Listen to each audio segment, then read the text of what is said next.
House cleaning service includes a window, floor, rug, upholstery cleaning, and other cleaning administrations utilized by private residential owners.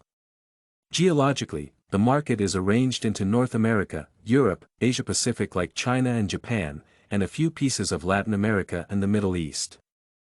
The demand for such services is highest in North America, followed by Asia-Pacific. The urban cities are the target market since busy city dwellers with extra disposable income are most likely to need the house cleaning service. The customers usually have big residential households that are difficult to clean on their own. From a demographic perspective, these services are an excellent match for working women with families aged 40 to 60 with a monthly salary starting from $5,200 and higher.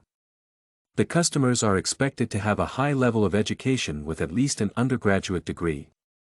The behavioral pattern of the customers is people who want to save time.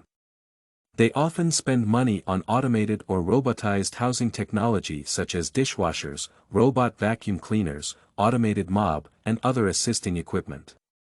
Women tend to compare the competing companies in the cleaning industry on websites to find the best option. Some of them approach the companies that were advised by their colleagues and follow friends. If to look at psychological market segmentation, customers want to be less stressed by having more time with their family rather than cleaning. The clients are career-oriented women who value their families at the same time. They are far from conventional perceptions where women are viewed solely as housewives and mothers.